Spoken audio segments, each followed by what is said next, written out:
ಎಲ್ರಿಗೂ ನಮಸ್ಕಾರ. ಇವತ್ತು ಈ ವಿಡಿಯೋದಲ್ಲಿ ಚಾಮರಾಜನಗರ ಜಿಲ್ಲೆಯ ಅತಿ ದೊಡ್ಡ ಕೆರೆ ಎಲ್ಲಿದೆ, ಯಾವುದು ಮತ್ತು ಈ ಕೆರೆ ಇತಿಹಾಸ ಏನು ಎಲ್ಲವನ್ನು ಈ ವಿಡಿಯೋದಲ್ಲಿ ತಿಳಿಸ್ಕೊಡ್ತೀನಿ. ಹಾಗೆ ಈ ವಿಡಿಯೋದಲ್ಲಿ ಆ ಕೆರೆ ವಿಡಿಯೋ ಮತ್ತು ಅಲ್ಲಿರುವಂಥ ವಿಷಯ ಎಲ್ಲವನ್ನು ನಿಮಗೆ ವಿಡಿಯೋ ಮುಖಾಂತರ ತಿಳಿಸ್ಕೊಡ್ತೀನಿ. ಹಾಗೆ ನನ್ನ ವಾಯ್ಸ್ ಕೂಡ ಬರ್ತಾ ಹೋಗುತ್ತೆ. ಆ ವಿಡಿಯೋ ನೋಡ್ತಾ ನೀವು ಆ ಕಥೆನೂ ಕೂಡ ಕೇಳಿಸ್ಕೊಬೋದು. ಕೊನೆ ತನಕ ನೋಡಿ. ಅದಕ್ಕೂ ಮೊದಲು ಈ ಕೆರೆಗಿದ್ದಂಥ ಒಂದು ಹಿನ್ನೆಲೆ ಏನು ಅದ್ರ ಬಗ್ಗೆ ತಿಳಿಸ್ಕೊಡ್ತೀನಿ. ಮತ್ತು ಈ ಕೆರೆ ನಾವು ನೋಡಬೇಕು ಅಂತ ಯಾಕೆ ಅನ್ನಿಸ್ತು, ಇದ್ರ ಬಗ್ಗೆ ಸುತ್ತಮುತ್ತ ನಾವು ಚಿಕ್ಕವರಾಗಿರ್ಬೇಕಾದ್ರೆ ವಯಸ್ಸಾದವರು ಇದ್ರ ಬಗ್ಗೆ ಎಲ್ಲ ಒಂದಷ್ಟು ಹೇಳೋರು. ಈ ಕೆರೆ ಬಗ್ಗೆ ಇದನ್ನೆಲ್ಲ ನಾವು ತುಂಬ ಕ್ಯೂರಿಯಾಸಿಟಿಯಿಂದ ಕೇಳ್ತಾ ಇದ್ವಿ. ಅಂದರೆ ನಿಮಗೆ ಗೊತ್ತಲ್ಲ, ಮಕ್ಕಳಾಗಿರ್ಬೇಕಾದ್ರೆ ತುಂಬ ಕ್ಯೂರಿಯಸ್ ಆಗಿ ಯಾವುದೇ ಕತೆ ಹೇಳಿದ್ರು ಏನೇ ಹೇಳಿದ್ರು ತುಂಬ ಕುತೂಹಲದಿಂದ ಕೇಳೋ ಈ ರೀತಿ. ಸರಿ, ಈ ಕೆರೆ ಬಗ್ಗೆ ಹೇಳ್ತಾ ಇದ್ದರು. ನಾನು ಈ ಕೆರೆಗೆ ಹೋಗಿದ್ದೆ, ಈ ಥರ ಎಲ್ಲ ಹೇಳೋರು. ಅಂದರೆ ಈ ಕೆರೆ ಬಿಟ್ಟರೆ ಇನ್ಯಾವ ಕೆರೆನೂ ಇಲ್ಲ, ಅಯ್ಯೋ ಇದಾ ಸಖತ್ತು ದೊಡ್ಡ ಕೆರೆ, ಹಾಗೆ ಹೀಗೆ ಇದೆಲ್ಲ ಹೇಳೋರು. ಮತ್ತು ಆ ಕೆರೆ ಬಗ್ಗೆ ಇರುವಂಥ ಒಂದು ಇತಿಹಾಸನೂ ಹೇಳ್ತಾ ಇರೋರು ನಾವು ತುಂಬ ಕೇಳ್ತಾ ಇದ್ವಿ. ನೋಡಬೇಕಲ್ಲ ಅನ್ನೋ ಕುತೂಹಲ ಸಿಕ್ಕಾಬಟ್ಟೆ ಇರೋದು, ಆದರೆ ಆಗ್ತಿರ್ಲಿಲ್ಲ. ಮತ್ತು ಇನ್ನೊಂದು ಕಾರಣವೂ ಇತ್ತು. ಈಗ ನಾವು ಪಕ್ಕದಲ್ಲಿದ್ದರೂ ಕೂಡ, ನಾವು ಎಷ್ಟೇ ಹತ್ತಿರದಲ್ಲಿದ್ದರೂ ಕೂಡ ಕಾರಣನೋ ಇನ್ನೊಂದೋ ಸಂದರ್ಭನೋ ಯಾವುದೋ ಒಂದು ಪರಿಸ್ಥಿತಿಯಲ್ಲಿ ನಾವು ಅದನ್ನು ನೋಡೋಕ್ಕಾಗೇ ಇರಲ್ಲ. ಎಲ್ಲದಕ್ಕೂ ಒಂದು ಋಣ ಇರಬೇಕು. ಆ ಋಣ ಇದ್ದರೆ ಅಥವಾ ಒಂದು ಆ ಸಮಯ ಸಂದರ್ಭ ಕೂಡಿ ಬಂದಾಗ, ಅಂದರೆ ಎಲ್ಲದಕ್ಕೂ ಕಾಲ ಕೂಡಿ ಬರಬೇಕು ಅಂತಾರಲ್ಲ, ಅದು ಬಂದಾಗಲೇ ಆ ಕೆಲಸ ಆಗೋದು. ಹಾಗೆ ಆ ಪಕ್ಕದಲ್ಲೇ ಇರುವಂಥ ಕೆರೆನ ನೋಡೋಕ್ಕೆ ಆಗಿರಲಿಲ್ಲ. ಹೀಗೆ ಫ್ರೆಂಡ್ ಜೊತೆ ಮಾತಾಡ್ತಾ ಒಂದು ಒಳ್ಳೆ ಪ್ಲೇಸ್ಗೆ ಹೋಗಬೇಕು ನಾಳೆ, ಯಾಕಂದರೆ ನಾಳೆ ಫ್ರೀ ಆಗಿರ್ತೀನಿ, ಒಳ್ಳೆ ಪ್ಲೇಸ್ಗೆ ಹೋಗೋಣ, ದೇವಸ್ಥಾನಕ್ಕೋ ಇನ್ನೊಂದು, ಈ ಥರ ಎಲ್ಲ ಒಂದಷ್ಟು ಪ್ಲ್ಯಾನ್ ಮಾಡ್ತಾಯಿದ್ವಿ.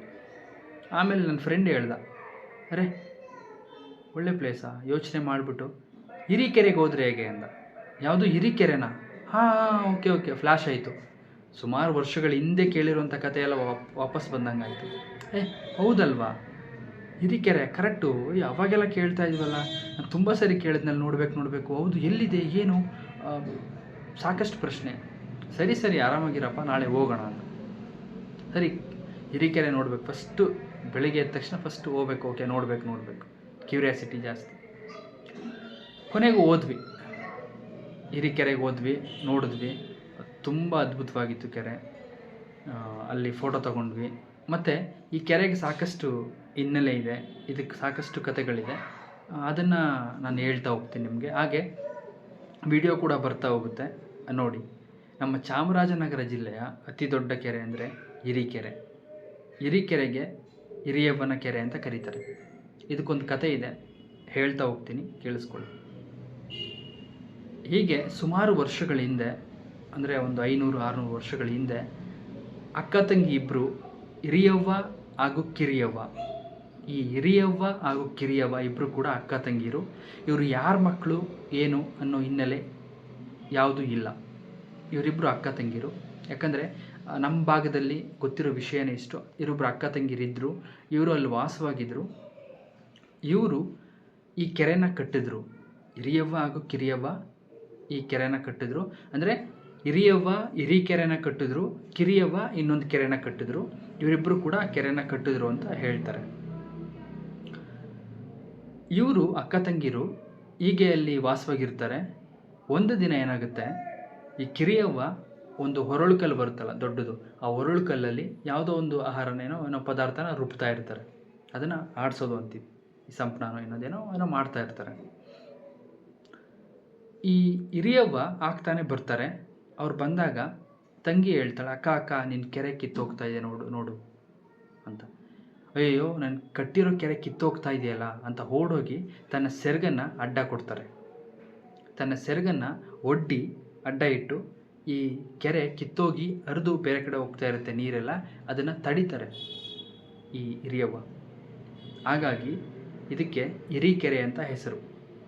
ಇದು ನಮ್ಮ ಜಿಲ್ಲೆಯ ಅತಿ ದೊಡ್ಡ ಕೆರೆ, ಬಹಳ ಸುಂದರವಾಗಿದೆ, ಯಾವ ಸ್ವಿಟ್ಜರ್ಲ್ಯಾಂಡ್ಗೂ ಕಮ್ಮಿ ಇಲ್ಲ ಅಂತ ನನಗಂತೂ ಪರ್ಸನಲಾಗಿ ಅನಿಸುತ್ತೆ. ಅದು ನೋಡಿದಾಗೆಲ್ಲ ತುಂಬ ಸುಂದರವಾಗಿದೆ. ಮತ್ತು ಇದು ಕಂಪ್ಲೀಟಾಗಿ ಒಂದು ಫಾರೆಸ್ಟ್ ಏರಿಯಾ. ಇದು ಯಾವುದೇ ಹಳ್ಳಿ ಪಕ್ಕದಲ್ಲೋ ಅಥವಾ ಊರು ಒಳಗಡೆನೋ ತುಂಬ ಹತ್ತಿರದಲ್ಲೋ ಊರಿಗೆ ಸೇರಿದಂಗೆ ಖಂಡಿತ ಇಲ್ಲ. ಇದು ಊರಿಂದ ಸುಮಾರು ಒಂದು 4 ಕಿಲೋಮೀಟ್ರ್ ದೂರ ಇದೆ. ಇದು ಸ್ವಲ್ಪ ಫಾರೆಸ್ಟ್ ಏರಿಯಾ ಆಗಿರೋದ್ರಿಂದ ಬೆಳಿಗ್ಗೆ ಹೋಗಿ ಇದೆಲ್ಲ ನೋಡಿಕೊಂಡು ಅಲ್ಲಿರೋವಂಥ ಕಥೆನ ಒಂದಷ್ಟು ಆಲ್ರೆಡಿ ಗೊತ್ತಿತ್ತು ನಮ್ಗೆ ಆ ಕತೆ, ಇನ್ನೂ ಒಂದಷ್ಟು ಡೀಟೇಲಾಗಿ ಅದನ್ನು ಕಣ್ಣಾರೆ ನೋಡಿದ್ವಲ್ಲ. ಕೇಳಿರೋ ಕತೆಗೂ ನಾವು ಕಣ್ಣಾರೆ ನೋಡೋದಕ್ಕೂ ವ್ಯತ್ಯಾಸ ಇದೆ. ಹಾಗಾಗಿ ನಾವು ಕಣ್ಣಾರೆ ಅದನ್ನು ನೋಡಿದಾಗ ಇನ್ನೂ ಆನಂದ ಜಾಸ್ತಿ. ನಿಮಗೆ ಇಲ್ಲಿ ವಿಡಿಯೋ ಪ್ಲೇ ಆಗ್ತಿದೆಯಲ್ಲ, ಇದು ಹಿರೀಕೆರೆ. ಎಷ್ಟು ಚೆನ್ನಾಗಿದೆ ನೋಡಿ. ಹಾಗೆ ಈ ಕೆರೆಯಲ್ಲಿ ಬಿಳಿ ತಾವರೆ ಮತ್ತು ಕೆಂಪು ತಾವರೆ ಎರಡೂ ಎಷ್ಟು ಚೆನ್ನಾಗಿ ಅರಳಿದೆ, ಇದೆಲ್ಲ ತೋರಿಸ್ತಾ ಇದ್ದೀನಿ ನಿಮಗೆ. ಈ ಅಕ್ಕ ತಂಗಿರು ಅದನ್ನು ಕಟ್ಟಿದ್ರು ಅಂತ. ಅದಾದ ನಂತರ ಇವ್ರಿಗೆ ಒಂದು ಗುಡಿ ಇದೆ ನೋಡಿ, ಅಲ್ಲಿ ಗುಡಿ ಕಟ್ಟಿದ್ದಾರೆ. ಆ ಕೆರೆ ಪಕ್ಕದಲ್ಲಿ ಹಿರಿಯವ್ವ ಹಾಗೂ ಕಿರಿಯವ್ವನಿಗೆ ಒಂದು ಗುಡಿ ಕಟ್ಟಿದ್ದಾರೆ. ಆ ಗುಡಿ ವಿಡಿಯೋ ಕೂಡ ಮಾಡಿದ್ದೀನಿ, ಇಲ್ಲಿ ನೀವು ನೋಡ್ತಾ ಇದ್ದೀರಲ್ಲ. ಇದು ಇವರಿಬ್ಬರು ಇಲ್ಲಿ ವಾಸವಾಗಿದ್ದರು ಅಂತ. ಇವ್ರು ಯಾರ ಮಕ್ಕಳು, ಇವ್ರ ಹಿನ್ನೆಲೆ ಏನು, ಇದ್ರ ಬಗ್ಗೆ ಯಾವುದೇ ರೀತಿ ಮಾಹಿತಿ ಇಲ್ಲ. ಇವ್ರು ಯಾವ ಕಾಲಘಟ್ಟದಲ್ಲಿ ಇದ್ದರು ಅದನ್ನು ಕೂಡ ಮಾಹಿತಿ ಇಲ್ಲ. ಆದರೆ ನಮ್ಮ ಭಾಗದಲ್ಲಿ ಇದೊಂದು ಕೆರೆಗೆ ಮಾತ್ರ, ಬೇರೆ ಕೆರೆ ಎಲ್ಲ ಯಾರು ನಿರ್ಮಾಣ ಮಾಡಿದ್ರು ಗೊತ್ತಿಲ್ಲ. ಆದರೆ ಈ ಕೆರೆಗೆ ಮಾತ್ರ ಸಾಕಷ್ಟು ಜನ ಹೇಳೋದು ಅಕ್ಕ ತಂಗಿರಿಬ್ಬರು ಕೂಡ ಕಟ್ಟಿದಂಥ ಕೆರೆ. ಹಾಗೆ ಈ ಅಕ್ಕ ತಂಗಿರಿಬ್ಬರು ಕೂಡ ಒಂದು ರೀತಿ ದೇವರ ಅಂಶ, ಅಂದರೆ ದೇವರ ಒಂದು ಅಂಶವನ್ನು ಒಳಗೊಂಡ ಅಂಥ ಹೆಣ್ಣುಮಕ್ಕಳಾಗಿರೋರು ಇವರು ಆ ಕೆರೆನ ಕಟ್ಟಿದರು. ಅದಾದ ನಂತರ ಮತ್ತು ಈ ಒಂದು ಕೆರೆಯ ಪಕ್ಕದಲ್ಲಿ ಒಂದು ಕಲ್ಲು ಬರುತ್ತೆ, ಉದ್ದವಾಗಿ ಒಂದು ದೊಡ್ಡದು, ಈ ಒರಳು ಕಲ್ಲು. ಇದನ್ನು ಪಾಂಡವರು, ಅಂದರೆ ಮಹಾಭಾರತದ ಟೈಮಲ್ಲಿ ಪಾಂಡವರು ವನವಾಸಕ್ಕೆ ಬಂದಾಗ ಇಲ್ಲಿ ವಾಸವಾಗಿದ್ದರು ಅಂತ ಹೇಳ್ತಾರೆ. ಯಾವುದು ಈ ಕಲ್ಲು ಕಾಣಿಸ್ತಾ ಇದೆಯಲ್ಲ, ಇದು ಪಾಂಡವರು ವಾಸವಾಗಿದ್ದಂಥ ಜಾಗ. ಹಾಗಾಗಿ ಈ ಕಲ್ಲಿಗೆ ಕುಂತಿ ಕಲ್ಲು ಅಂತ ಹೆಸರು. ಈ ಕಲ್ಲಿಗೆ ಇಲ್ಲಿ ಪಾಂಡವರು ವಾಸವಾಗಿದ್ದರು. ಮತ್ತು ಕಾಲ ಕಳೆದ ನಂತರ ಯಾರೋ ಒಬ್ಬ ಮಹಾರಾಜ ಆ ಕಾಲದಲ್ಲಿ ಈ ಕಲ್ಲನ್ನ ತೆಗೆಸಬೇಕು, ಅಲ್ಲಿಂದ ತೆರವುಗೊಳಿಸಬೇಕು ಆ ಕಲ್ಲನ್ನ ಅಂತ ಸಾಕಷ್ಟು ಸಾರಿ ಪ್ರಯತ್ನ ಪಡ್ತಾನೆ. ಆಗೋದಿಲ್ಲ. ತನ್ನ ಸೈನ್ಯವನ್ನೆಲ್ಲ ಕರ್ಕೊಂಬರ್ತಾನೆ, ಆಗೋದಿಲ್ಲ. ಕೊನೆಗೆ ಆನೆಗಳನ್ನ ಕರ್ಕೊಂಬಂದು, ಒಂದು ಆನೆನ ಕರ್ಕೊಂಬಂದು ಆ ಕಲ್ಲನ್ನ ತೆಗೆಸಬೇಕು ಅಂತ ಎಷ್ಟೋ ಪ್ರಯತ್ನ ಪಡ್ತಾನೆ. ಆ ಆನೆ ಸಾಧ್ಯವಾದಷ್ಟು ಅದನ್ನು ತೆಗಿಲೇಬೇಕು ಅಂತ ಪ್ರಯತ್ನ ಪಟ್ಟು ಒಂಚೂರು ಕೂಡ ಅದನ್ನು ಅಲಗಾಡ್ಸೋಕ್ಕಾಗೋದೇ ಇಲ್ಲ. ಕೊನೆಗೆ ಆನೆ ಅದೇ ಜಾಗದಲ್ಲಿ ಕಲ್ಲಾಗಿ ನಿಂತ್ಕೊಳ್ಳುತ್ತೆ. ಈಗ ನಿಮ್ಗೆ ಇಲ್ಲಿ ತೋರಿಸ್ತಾ ಇದ್ದೀನಿ ನೋಡಿ ಈ ವಿಡಿಯೋದಲ್ಲಿ. ತುಂಬ ಹತ್ತಿರದಲ್ಲಿ ಹೋಗಿ ನಾನು ವಿಡಿಯೋ ಮಾಡೋಕ್ಕಾಗಲಿಲ್ಲ, ಯಾಕಂದರೆ ಆಗಲೇ ಕತ್ಲಾಗಿತ್ತು. ಮತ್ತು ಸಂಜೆ ಆದಮೇಲೆ ಅಲ್ಲಿ ಇರೋ ಆಗಿಲ್ಲ, ಯಾಕಂದರೆ ಅದು ಪೂರ್ತಿ ಫಾರೆಸ್ಟ್ ಏರಿಯಾ, ಸೊ ಅದು ಸೇಫ್ ಅಲ್ಲ. ಹಾಗಾಗಿ ಅಲ್ಲಿಂದ ಹೊರಟ್ಬಿಟ್ವಿ, ದೂರದಲ್ಲಿ ವಿಡಿಯೋ ಮಾಡಿದ್ದೀನಿ. ಈ ವಿಡಿಯೋದಲ್ಲಿ ಈ ದೊಡ್ಡದು ಒಂದು ಬೃಹತ್ಕಾರದ ಕಲ್ಲಿದೆ ನೋಡಿ, ಬೃಹತ್ ಗಾತ್ರದ ಒಂದು ದೊಡ್ಡ ಕಲ್ಲು. ಇದು ಆನೆ. ಈ ಉದ್ವ ಕಾಣಿಸ್ತಿದೆಯಲ್ಲ, ಇದು ಗುಂಡು ಕಲ್ಲು ಅಂತಾರೆ ಇದನ್ನು. ಈ ಗುಂಡು ಕಲ್ಲು ಇದನ್ನು ಹಿರಿಯವ್ವ ಹಾಗೂ ಕಿರಿಯವ್ವ ಬಳಸ್ತಾ ಇದ್ರು ಅಂತ ಕೂಡ ಹೇಳ್ತಾರೆ. ಅವ್ರು ರುಬ್ಬೋಕಲ್ಲು ಅಂತ ಹೇಳಿದ್ನಲ್ಲ, ಇದನ್ನು ಇಟ್ಟು ಅವರು ರುಬ್ತಾ ಇದ್ರು, ಇದನ್ನು ಇಟ್ಟು ಅದನ್ನು ಬಳಸ್ತಾ ಇದ್ರು, ಅದನ್ನು ಅವರು ಉಪಯೋಗಿಸ್ತಾ ಇದ್ರು ದಿನನಿತ್ಯ ಅಂತ ಹೇಳ್ತಾರೆ ಅಲ್ಲಿರೋ ನಮ್ಮ ಭಾಗದ ಜನಗಳು. ಇದು ಈ ಹಿರೀಕೆರೆಗಿರುವಂಥ ಹಿನ್ನೆಲೆ. ಇದನ್ನು ಸಾಕಷ್ಟು ಸಾರಿ ನಾನು ಕೇಳಿದ್ದೀನಿ ಈ ಕಥೆನ, ಆದರೆ ಕಣ್ಣಾರೆ ನೋಡಬೇಕಲ್ಲ, ಯಾವ ರೀತಿ ಇದೆ ಅದನ್ನು ನೋಡಬೇಕು ಅಂತ ಅಂದ್ಕೊಂಡು ಕೊನೆಗೆ ನಾನು ನೋಡಿದೆ. ತುಂಬ ಸುಂದರವಾಗಿತ್ತು. ಅಲ್ಲಿ ಸುಮಾರು ಒಂದು 2 ಗಂಟೆಗಳ ಕಾಲ ಸುತ್ತಾಡಿದ್ವಿ. ಅಂದರೆ ತುಂಬ ದೊಡ್ಡ ಕೆರೆ. ಈ ಕೊನೆಯಿಂದ ಆ ಕೊನೆಗೆ ಹೋಗೋದಕ್ಕೇ ಒಂದು 10-15 ನಿಮಿಷ ಬೇಕಾಗುತ್ತೆ. ಗಾಡೀಲಿ ಹೋದ್ರೂ ಕೂಡ ನಿಧಾನವಾಗಿ ಹೋಗಬೇಕು. ಹೋಗಿ ನೋಡಿದ್ವಿ, ತುಂಬ ಸುಂದರವಾಗಿತ್ತು. ಹಾಗೆ ಅಲ್ಲಿ ಅವ್ರಿಗೆ ಒಂದು ದೇವಸ್ಥಾನ ಕಟ್ಟಿದ್ದಾರೆ, ಒಂದು ಗುಡಿ ಇದೆ ನೋಡಿ, ಆ ಗುಡಿ ಎಲ್ಲವನ್ನು ನೋಡಿದೆ. ಆಗ ಅನ್ನಿಸ್ತು, ಓಕೆ ಇದು ನಿಜವಾಗ್ಲೂ ಯಾರ್ಯಾರು ಏನೇನು ಕತೆಗಳು ಹೇಳಿದರು. ನಾವು ಚಿಕ್ಕವರಾಗಿರ್ಬೇಕಾದ್ರೆ ಹಿರೀಕೆರೆ ನೀರು ಕುಡಿಬೇಕು ಅಥವಾ ಹಿರೀಕೆರೆ ನೋಡಬೇಕು, ಅದನ್ನು ನೋಡೋದಕ್ಕೆ ಒಂದು ಚೆಂದ, ಅದನ್ನು ವರ್ಣನೆ ಮಾಡೋದೇ ಒಂದು ಆನಂದ, ಈ ಥರ ಎಲ್ಲ ಒಂದಷ್ಟು ಹೇಳೋರು. ನಮ್ಮ ಅಜ್ಜಿ ಹೀಗೆ ಎಲ್ಲರೂ ಹೇಳೋರು. ಇದನ್ನು ನೋಡ್ತಾ ಇದ್ವಿ, ಕೇಳ್ತಾ ಇದ್ವಿ. ಈಗ ಕಣ್ಣಾರೆ ನೋಡಿದ್ವಲ್ಲ, ಎಲ್ಲವೂ ಕೂಡ ನಿಜ ಅನ್ನಿಸ್ತು. ಆ ಹಿರಿಯವ್ವ ಹಾಗೂ ಕಿರಿಯವ್ವ ಇರೋದು ಕೂಡ ನಿಜ ಅನ್ನಿಸ್ತು. ಅಂದರೆ ಅಲ್ಲಿ ಅವ್ರು ಕಟ್ಟಿರೋವಂಥ ಒಂದು ಗುಡಿ ಎಲ್ಲವನ್ನು ನೋಡಿದ ಮೇಲೆ ತುಂಬ ಸುಂದರವಾಗಿತ್ತು. ಎಲ್ಲವನ್ನು ನೋಡಿ ಆಮೇಲೆ ಆ ಕತೆಗಳನ್ನ ಕೇಳಿದ್ದು, ಹೌದು ಇದೆಲ್ಲ ನಿಜ ಅಂತ ಅನ್ನಿಸ್ತು. ಅದಾದ ನಂತರ ಹೊರಟ್ಬಿಟ್ವಿ.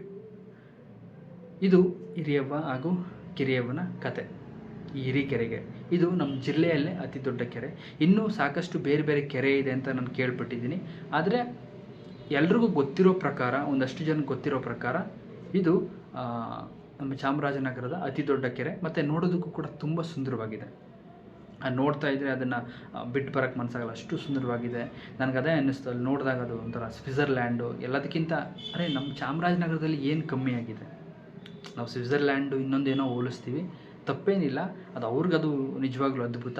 ನಮ್ಮ ಚಾಮರಾಜನಗರದಲ್ಲಿ ಇಂಥ ಸ್ವರ್ಗ, ಅಂದರೆ ಎಷ್ಟು ಸುಂದರವಾಗಿರೋ ಕೆರೆ ಇದೆಯಲ್ಲ, ಇಷ್ಟು ವರ್ಷ ನೋಡೋಕ್ಕೆ ಆಗಿರಲಿಲ್ವಲ್ಲ. ಅರೆ, ಎಂಥ ಒಂದು ಅವಕಾಶ ಮಿಸ್ ಮಾಡ್ಕೊಂಬಿಟ್ವಿ, ಸದ್ಯ ಈಗಲಾದ್ರೂ ನೋಡ್ತಿದ್ದೀವಲ್ಲ ಅಂತ ಎಷ್ಟೋ ಖುಷಿ. ಅದೊಂಥರ ಆನಂದ, ಅದು ಎಕ್ಸ್ಪ್ಲೇನ್ ಮಾಡೋಕ್ಕಾಗಲ್ಲ. ಅಷ್ಟು ಖುಷಿಯಾಗಿ ಅದನ್ನು ನೋಡಿಕೊಂಡು ಅಲ್ಲಿಂದ ಹೊರಟ್ವಿ. ಅಂದರೆ ಈ ಕೆರೆ ನೋಡಬೇಕು ಅಂದರೆ ಸುಮಾರು ನೀವು ಚಾಮರಾಜನಗರದಿಂದ ಬರಬೇಕಾದ್ರೆ ಒಂದು 17-18 ಕಿಲೋಮೀಟ್ರ್ ಆಗುತ್ತೆ ಈ ಕೆರೆಗೆ. ನೀವು ಈ ಕಡೆಯಿಂದ ಕೊಳ್ಳೇಗಾಲ, ಯಳಂದೂರಿಂದ ಬರ್ತೀವಂದ್ರೂ ಕೂಡ ಬರ್ಬೋದು. ಚಾಮರಾಜನಗರದಿಂದ ಬರಬೇಕಂದ್ರೆ ಚಾಮರಾಜನಗರ, ರಾಮಸಮುದ್ರ, ಚಂದಕವಾಡಿ, ಕಾಗಲವಾಡಿ, ಇದಾದ ನಂತರ ಒಂಗನೂರು, ಬೇರೆ ಬೇರೆ ಹಳ್ಳಿಗಳು ಸಿಗುತ್ತೆ. ಮೇಯ್ನ್ ನಾನು ಊರುಗಳನ್ನ ಹೇಳ್ತಾ ಇದ್ದೀನಿ. ಈ ಒಂಗನೂರಿಗೆ ಬಂದು ನೀವು ಕೇಳಿದ್ರೆ, ಈ ಒಂಗನೂರಿಂದ ಒಳಗಡೆ ಅಲ್ಲಿ ಅವರು ಹಳ್ಳಿ ಜನ ಹೇಳ್ತಾರೆ ರೋಡು ಮಣ್ಣು ರೋಡ್, ಅದು ಅಲ್ಲಿಂದ 4 ಕಿಲೋಮೀಟ್ರ್ ದೂರದಲ್ಲಿರೋದೇ ಈ ಹಿರೀಕೆರೆ. ಇನ್ನು ಯಳಂದೂರಿಂದ ಬರ್ತೀನಿ ಅಂದರೆ ಯಳಂದೂರು, ಇರಸವಾಡಿ, ಮಸಣಾಪುರ ಈ ಮಾರ್ಗವಾಗಿ ಬಂದು ಈ ಕೆರೆನ ತಲುಪ್ಬೋದು. ತುಂಬ ಸುಂದರವಾದ ಕೆರೆ ಇದು.